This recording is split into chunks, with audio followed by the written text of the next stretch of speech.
In 1980, Sean S. Cunningham's Friday the 13th came to cinemas. More about Cunningham in the Deep Star 6 retrospective. The $550,000 US production with an R rating was the first independent slasher film to be acquired by a major film studio, precisely Paramount Pictures, and made $39 million alone in the US. It was also a worldwide commercial success, but initially received consistently negative reviews, which only improved over the years. The sequels, on the other hand, are still rather unpopular with critics. Today, together with Halloween from 1978, which according to Cunningham served as inspiration, who would have thought that, it is one of the classics and triggers of the first American slasher film wave early 1980s. Similar to the Halloween series, Friday the 13th is the more brutal gore/trash version. The first installment has the most solid story, as it doesn't yet contain a fantasy element or unbreakable Jason. He only appears in 8 of the 9 sequels, the crossover and the remake/reboot. The same named 72-part TV series from 1987, here in Germany called Heirs of the Curse, has apart from one of the same producers, Frank Mancuso Jr., nothing to do with the movie series, just a brazenly stolen name to sell it better to the broadcaster.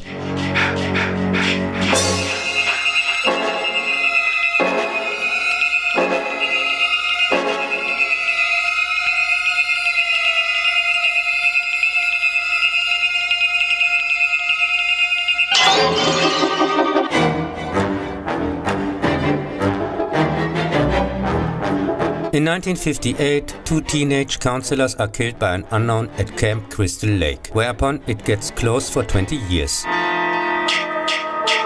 During the preparations for the reopening, the new crew, except for the final girl, also fall one by one victim to an unknown killer. The iconic soundtrack by Harry Manfredini, with more than clear borrowings from Bernard Herrmann's 1960 Psycho score masterpiece, contributed significantly to the success. He also scored most of the sequels.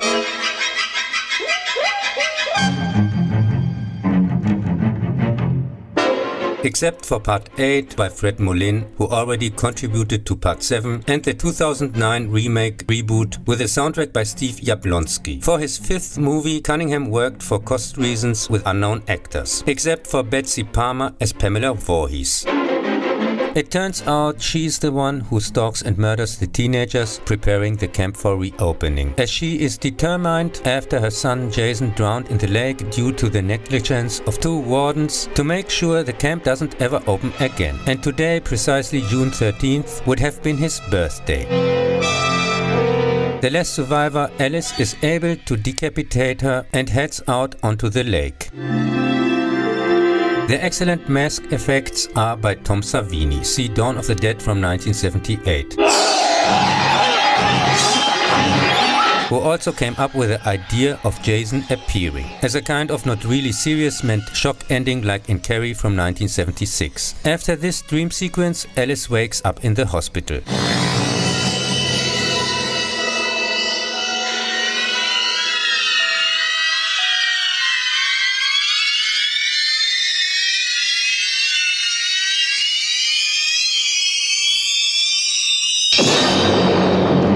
In 1981, Jason, according to the German tagline, supposedly returns in Friday the 13th Part 2, although this is the first time he appears as killer. There it is revealed that he is alive and, after killing Alice from Part 1, returns to Crystal Lake to protect it from intruders. 5 years later, so in the distant future of 1983, a group of teenagers arrive at Crystal Lake to train as camp counselors. But Jason kills them one by one except for the new final girl, Ginny. Revenge of the Elephant Man, Jason's sack over the head, reminds strongly of David Lynch's 1980 drama classic, made at costs of $1.2 million, more than $21 million alone in the US back. Steve Miner's passable directorial debut, see also Halloween Age 20, The Day of the Dead remake, and The House, Warlock, Lake Placid and Soul Man retrospectives, uses minutes of scenes from Part 1 in the introduction, and sticks to its tried and tested formula, only this time without the murder mystery and more on-screen murders, but cut like hell to avoid an X rating.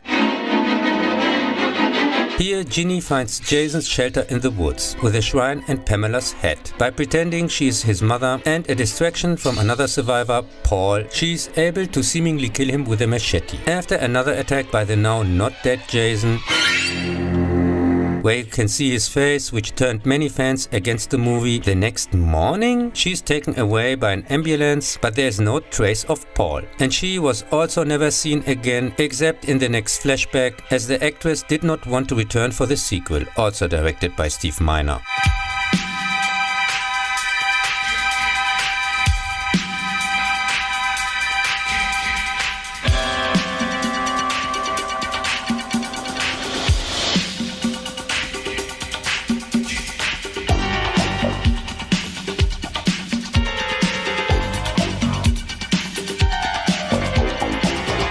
In the following year, with new Jason actor, as in every movie up to part 7, he can pull the machete out of his shoulder in an additional scene in Friday the 13th part 3D, in the usual very long flashback scene at the beginning, which again contributes nothing to the main plot. Also his last attack is missing, and he makes his way to the new final girl, Chris, who has returned to her family estate with some teenagers, kills anyone who ever gets into the barn he's hiding in, and takes a field hockey mask from one of the victims, which he now uses through the rest of the franchise.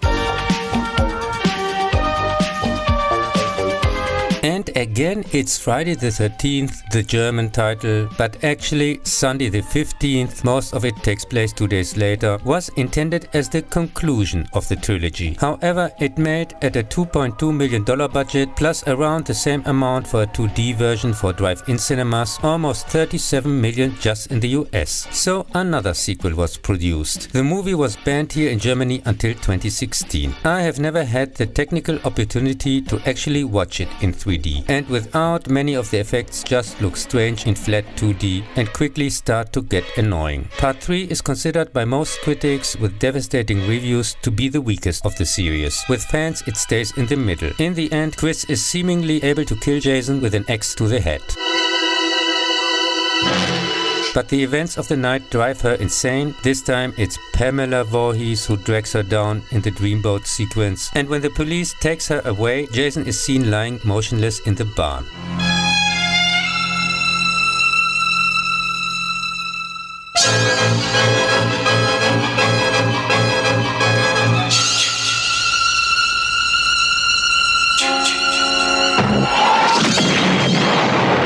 There he is found and taken away by the police in Joseph Zito's Friday the 13th, the final chapter from 1984. And kills 2 people in the morgue before returning to Crystal Lake, where teenagers have rented a holiday home and become his victims. He then seeks out to their neighbors Trish and 12-year-old Tommy Jarvis, who are vacationing there with their mother, aka another Jason victim.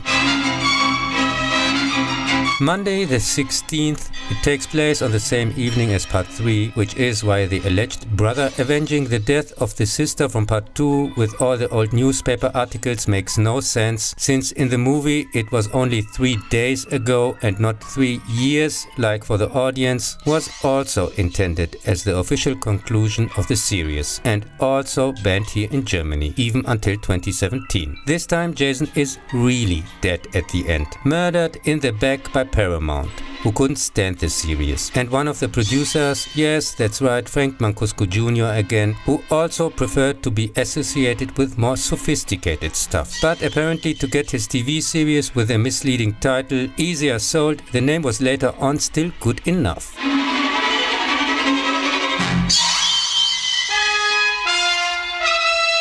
Friday the 13th, flat again, made with the same budget as its predecessor, but without the additional 2D reconversion costs, which made it only half as expensive as part 3, just in the US 33 million. So of course they made another one.